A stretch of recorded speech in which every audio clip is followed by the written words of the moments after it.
Эдийн засгийн ил тод байдлын тухай хууль нь Монголд анх удаага гарч байгаа. Олон талын зохицуулалт хийгдэх бэлтгэл ажлыг хийж базааж байгаа юм а. 450 тэрбум төгрөгийн өршөөлийн асуудал яригдана. 2012 оноос хойш 3 ч удаа хуулийн төслийг боловсруулж өргөн баригдаж байсан хэдий ч тодорхой шалтгааны улмаас хойшилж байсан. Харин энэ удаад албан ёсоор батлагдсан гарлаа. Хуулийг гаргасан гол шалтгаан нь татварын баазыг тэлэх, бүртгэлийг сайжруулах, хөрөнгө оруулалтын урсгалыг нэмэгдүүлэх чиглэн гаргасан юм. За эдийн засгийн ил тод байдлын хууль бол зөвхөн дунд ардуусан орлого буюу татварын суурь бааз болж бүртгэгдээгүй байгаа шинээр бий болсон орлогуудаа ил болгохоос гадна хөдлөх болон үйл хөдлөх хөрөнгийн асуудлыг ил болгох асуудлыг бол анх удаа цаашнаар оруулж ирж байгаа. За нийгмийн даатгалтай холбоог бол харилцааг бас зохицуулж байгаа.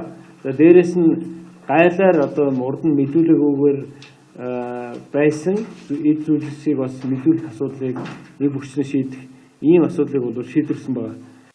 Эдийн засгийн ил тод байдлыг дэмжих тухай хууль нэг талаараа бизнес эрхлэгчдэд шударгаар үйл ажиллагаа явуулах боломж эхлэлийг тавихад чиглэж байгаа. Хувь хүмүүсийн хөдлөх хөрөнгө өөр хүний нэр дээр байсан бол шилжүүлэх боломжийг бий болгож байна. Суур хуулиуд болох татварын ерөнхий хууль зэрэгт харилцааг давхар зохицуулж өгнө. Албан ёсны мэдээллийг төрийн байгууллагын сайтуудад цаг тухай бүрэн тавьж иргэд аж ахуйн нэгжүүдэд мэдээлэл өгч байгаа юм. Харин татварын их хэмжээний өртөө аж ахуйн нэгжүүдийн өрийн асуудлыг яаж зохицуулах вэ гэдэг дээр дараах тайлбарыг авлаа. Татвар дээр бол ойролцоогоор 640 орчим тэрбум төгрөгийн хүлээгдэж байгаа татварын өрүүд байгаа. За энэний тодорхой хэсэг нь бас хүү алдангийн ийм асуудал байгаа. Энэ бол ямар нэгэн гэмт хэрэг бол ерөөсөө биш. Зүгээр өөрийнхөө одоо графикын дагуу татвараа төлөх болцоогүй байгаа энэ компаниудын жагсаал. Тэгэхээр энэ бол ямар нэгэн байдлаар ил тод байдлын хуулиар зохицуулагдаагүй, өршөөлийн хуулиар зохицуулагдаагүй ийм харилцаа нь. Өөрөөр хэлбэл гэрийн одоо компани үйл ажиллагаагаа явуулаад татвараа төлөх ёстой. Тэгээд тухайн нөхцөл байдал дээр төлж чадахгүй учраас татварын өрөөд үүсээд яваад идэг ийм л харилцааны зохицуултууд байгаа. Бидний зүгээс бол ямар хэмжээний судалгаа хийж байгаа гэхээр энэ татварын төлөлтийг бодиттой болох үүднээс нь ямар арга хэмжээнүүд авах вэ гэдэг дээр одоо сангийн татварын газар судалгаа хийж байгаа. Энэхүү хууль нь жижиг дунд болоод хуурай бизнес эрхлэгчдэд илүү чиглэж, тэдний эдийн засгийн тогтвортой байдлыг хангахад гол анхаарлаа хандуулж байгаа учраас энэ удаад аль болох олон хүн хамруулахыг зорж байна. Ер нь ганц нэг удаад хууль гаргах нь зөвч цаашид ийм төрлийн буюу эдийн засгийн ил тод байдлыг хангах хуулийг богино хугацааны давтамжтай гаргахгүй байх тал дээр анхаарах ёстой болж байна. Мэдээллийг Жавзмал авсарнаар тэтгэлээ. За өнөөдрийн мэдээлэл бол товчтой яг нэг биш. Зүгээр өөрийнхөө одоо графикын дагуу татвараа төлөх болцоогүй байгаа энэ компаниудын жагсаал. Тэгэхээр энэ бол ямар нэгэн байдлаар ил тод байдлын хуулиар зохицуулагдаагүй, өршөөлийн хуулиар зохицуулагдаагүй ийм харилцаа нь. Өөрөөр хэлбэл гэрийн одоо компани үйл ажиллагаагаа явуулаад татвараа төлөх ёстой. Тэгээд тухайн нөхцөл байдал дээр төлж чадахгүй учраас татварын өрөөд үүсээд яваад идэг ийм л харилцааны зохицуултууд байгаа.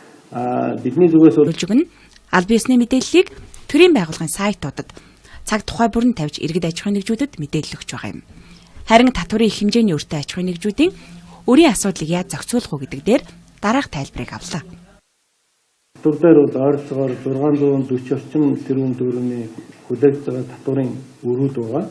За энэний тодорхой хэсэг нь бас хүү алдангийн ийм асуудал байгаа. Энэ бол ямар нэгэн гэмт хэрэг бол ерөөсөө эдийн засгийн ил тод байдлын тухай хууль нь Монголд анх удаага гарч байгаа. Олон талын зохицуулалт хийгдэх бэлтгэл ажлыг хийж базааж байгаа юм а. 450 тэрбум төгрөгийн өршөөлийн асуудал яригдана. 2012 оноос хойш 3 ч удаа хуулийн төслийг боловсруулж өргөн баригдаж байсан хэдий ч тодорхой шалтгааны улмаас хойшилж байсан. Харин энэ удаад албан ёсоор батлагдсан гарлаа.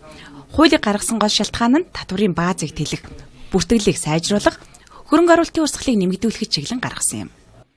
За эдийн засгийн ил тод байдлын хууль бол зөвхөн